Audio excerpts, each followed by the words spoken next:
जय माता दी दोस्तों, आप सबका स्वागत है मेरे चैनल हिंदू रिचुअल्स पर। आज के वीडियो में मैं आपको बताऊंगी कि किस तरीके से मैंने की घर पर माता रानी की पूजा, माता रानी के स्वागत कैसे की मैंने नवरात्रों में और उनकी पूजा विधि क्या है। आइए जानिए इस वीडियो में। वीडियो स्टार्ट करने से पहले आप सबको चैत्र नवरात्रि की हार्दिक शुभकामनाएं। माता रानी आप सबकी मनोकामना पूरी करे। सबसे पहले आपको माता रानी का दरबार सजाना है। आपको माता रानी को जिधर भी विराजमान करना है, जिस स्थान पे विराजमान करना है, पहले आपको अच्छे तरह से स्वच्छ कर लेना है गंगा जल से।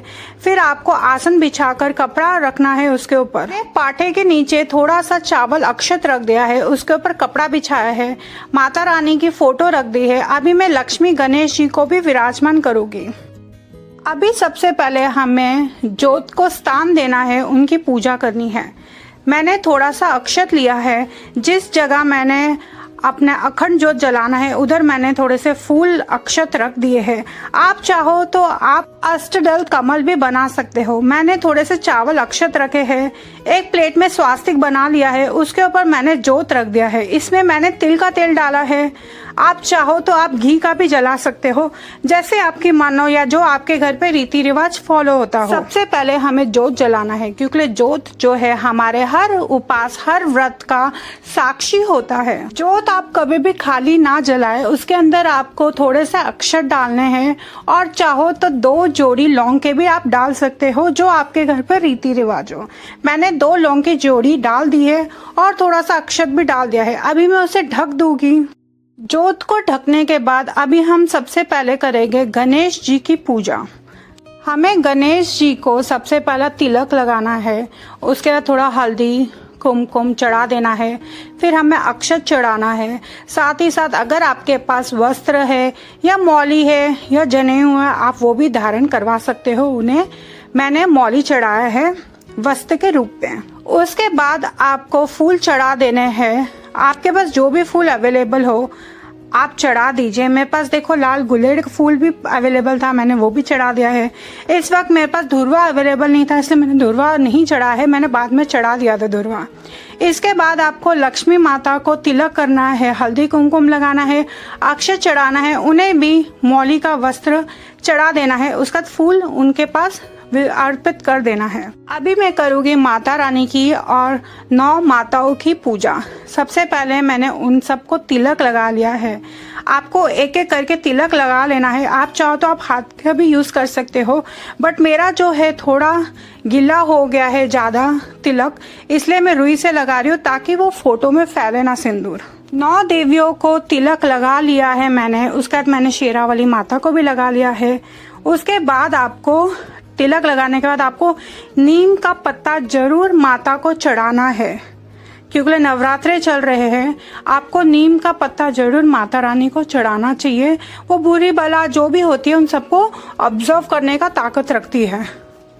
मेरे घर पर और एक माता रानी की फोटो है, जिसे हम काफी सालों से उनकी पूजा पाठ कर रहे हैं, इसलिए मैंने वो माता रानी की फोटो को भी विराजमान कर दिया है साथ में। इसके बाद अभी हम अखंड ज्योत की तिलक करेंगे। सबसे पहले हमें उन्हें कुमकुम चढ़ा देना है, उसके बाद हल्दी चढ़ानी है, फिर थोड़ा अक्षत चढ़ा देना है, फिर थोड़ा वस्त्र के रूप में मौली चढ़ानी है और फूल चढ़ा देना है। अखंड ज्योत की पूजा करने के बाद अभी हम करें कलश स्थापना। जिस जगह आप कलश स्थापना करोगे, सबसे पहले आपको उधर थोड़ा सा अक्षत बिछा देना है। चाहो तो आप अष्टदल कमल भी बना सकते हो। उसके बाद आपको एक तांबे का, पीतल का या मिट्टी का, आपके पास जो अवेलेबल हो, आपको वो कलश लेना है। उसके बाद उसमें मौली बांध देनी है उनके गले के उधर। फिर उसके बाद स्वास्तिक बना लेना है। उसके बाद पानी भर देना है और गंगा जल डाल देना है उसके अंदर। फिर आपको हल्दी की गांठ, बताशा, सुपारी, लौंग, इलायची, आपको लौंग की 2 जोड़ी लेनी है, इलायची की 2 जोड़ी लेनी है, एक कमल गट्टा लेना है, 1 रुपए का या चांदी का, जो आपके पास सिक्का हो अवेलेबल, आपको वो डालना है। आप बताशा जरूर डालना उसके अंदर, क्योंकि थोड़ा मीठा चढ़ाना होता है। साथ में आप चाहो तो आप थोड़ा गोमती चक्र डाल सकते हो और एक कौड़ी भी डाल सकते हो। उसके बाद मैंने आम का पल्लव लिया है, उसे अंदर डाल दिया है कलश के। एक जटा वाला नारियल ले लिया है, जिसे मैंने मौली से और लाल चुन्नी से लपेट लिया है। उसके बाद मैंने कलश की स्थापना कर दी है। मैंने नारियल को कलश के ऊपर विराजमान कर दिया है और उनकी स्थापना कर दी है। अच्छे तरीके से आपको पान के पल्लव को फैला देना है, क्योंकि जितना आपका पान का पल्लव अच्छा होगा उतना ही आपका ज़्यादा देर तक टिकेगा। अभी हम कलश की पूजा करेंगे। आप सबको पहले हल्दी, कुमकुम, चावल, अक्षत सब चढ़ा देना है। उसके बाद मौली वस्त्र के रूप में चढ़ा देना है और फूल चढ़ा देना है कलश के ऊपर। अभी हम जवारे उगाने का विधि करेंगे। सबसे पहले मैंने गेहूं लिया है और जौ लिया है। इनको मैंने अच्छे तरीके से धोकर वॉश कर लिया है। जो ऊपर तैर रहे थे उनको हटा दिया है। उसके बाद मैंने एक आसन दे दिया है चावलों का, अक्षत का। उसके ऊपर मैं रखूंगी प्लेट जिसमें मैंने स्वास्तिक बनाया है। उसमें हल्दी कुमकुम लगा दिया है। अभी मैं एक मिट्टी का बर्तन लूंगी जिसमें हम जवारे उगाएंगे और आपको मिट्टी ले लेना है। आपके इधर जैसे भी मिट्टी मिलती हो, गीली सूखी, आपको लेना है। आपको जितने जवारे उगाने हैं उस हिसाब से आपको मिट्टी लेना है।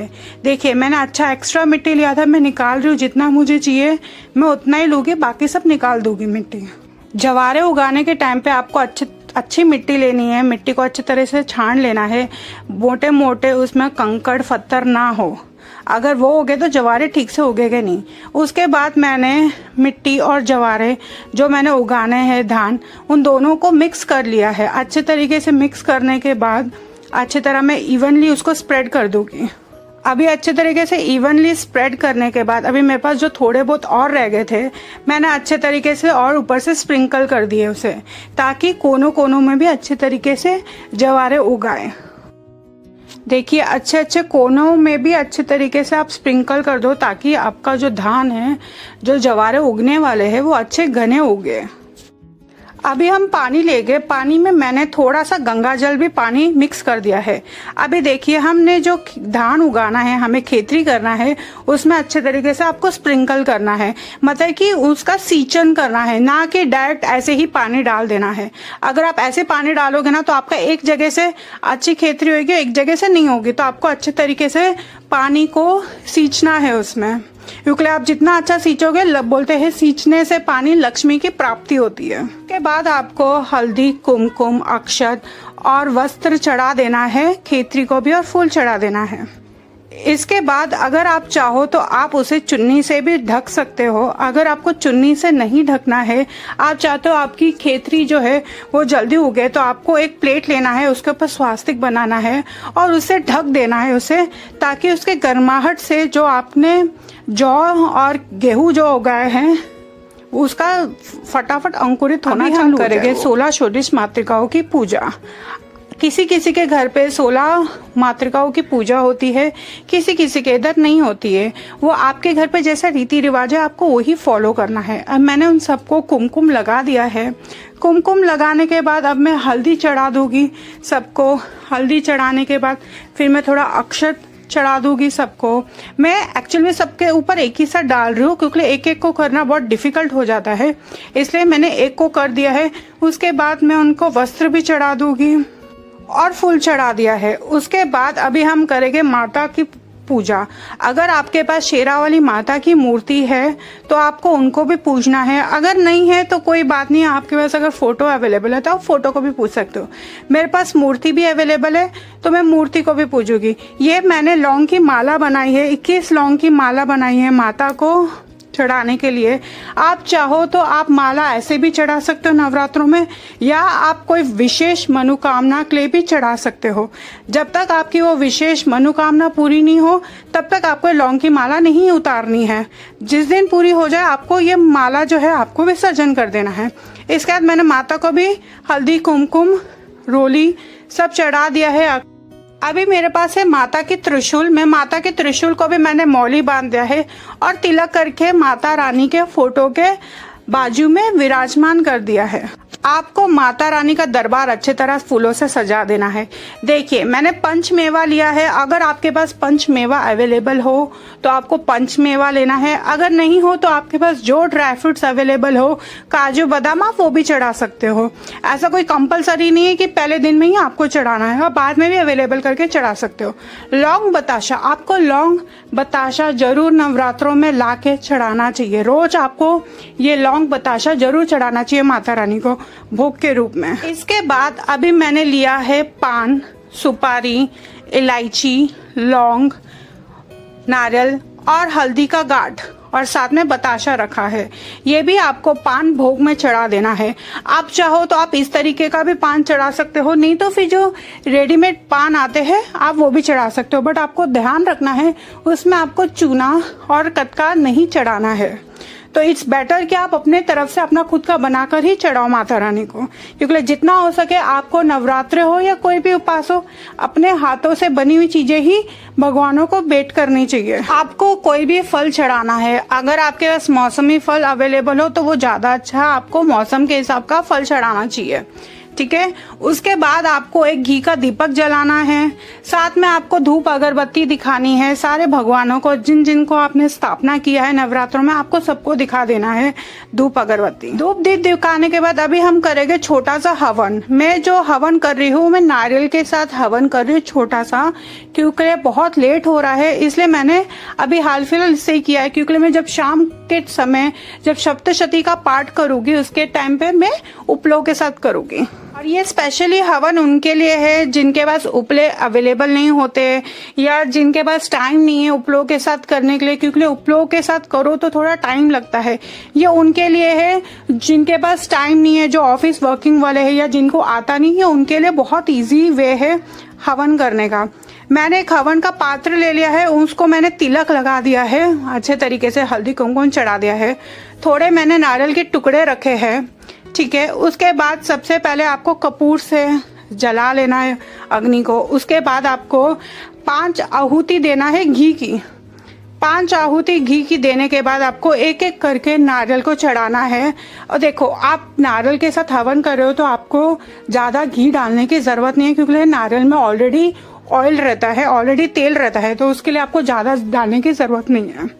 उसके बाद आपको एक एक करके ड्राई फ्रूट्स, अगर आपके पास पंचमेवे हैं तो आप पंचमेवे डाल सकते हो हवन में। साथ ही साथ आपको थोड़ा घी चढ़ाना है, देन कपूर चढ़ाना है, ताकि जो आपकी अग्नि है वो अच्छी तरह प्रज्वलित होती रहे।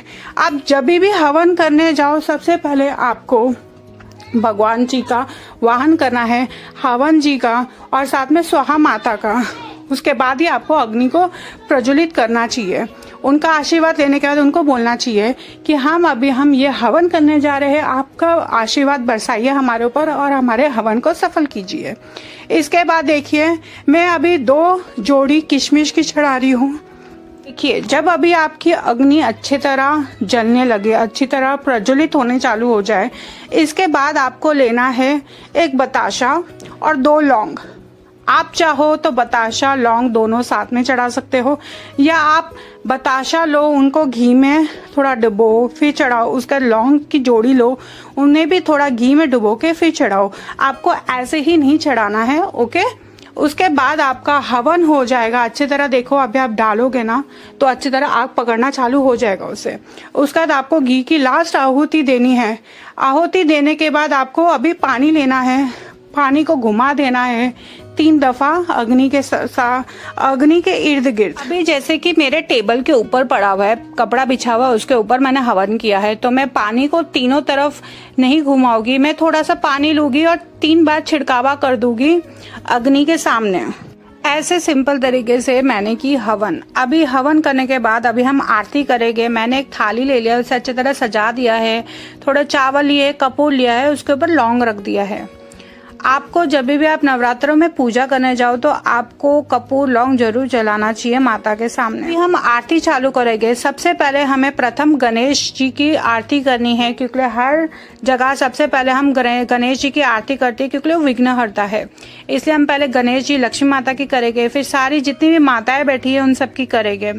फिर हमें आरती करने के टाइम पे आप कौन सी भी आरती गा सकते हो, जो आपके घर पर आरती गाते हो आपको वही आरती गाने। गौरी माता की गाते हो या अम्बे तू जगदम्बे गाती है, अभी हमारे घर पे गाते हैं अम्बे तू जगदम्बे वाली।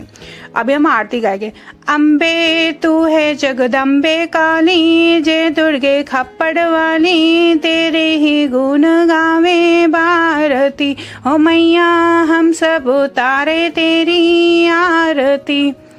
तेरे भक्त जनों पर माता भीड़ बड़ी है भारी, दानवतर पर टूट पड़ो माँ करके सिंह सवारी, 100 सिंहों से भी बलशाली है अष्टभुजा वाली, दुखियों के दुख देने आरती, ओ मैया हम सब उतारे तेरी आरती।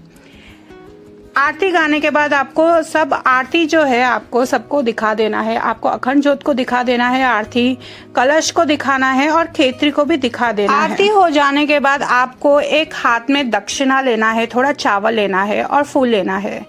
दक्षिणा हम इसलिए चढ़ाते हैं, अगर हमसे आरती या पूजा करने के टाइम पे कुछ कमी रह गई हो या भूल चूक हो गई हो तो ये दक्षिणा से पूरी हो जाती है। तो आपके मन में जितना भी श्रद्धा हो आप दक्षिणा चढ़ा सकते हो अपने सुख के हिसाब से। इसके बाद आपको सारे जितने भी माता है आपने भगवानों को बिठाया है सबके पैर पड़ लेने हैं, सबसे आशीर्वाद लेना है और अपनी मनोकामना उनको बोलनी है। ऐसे सिंपल तरीके से मैंने की मेरे घर पर नवरात्रों की पूजा। आप जरूर बताना आपको कैसा लगा मेरा वीडियो। पसंद आया तो लाइक करना, चैनल को सब्सक्राइब करना मत भूलना आने वाले अपकमिंग दिन त्योहार वीडियोस के लिए। बाय बाय दोस्तों, जय माता दी, happy Navratri to all of you.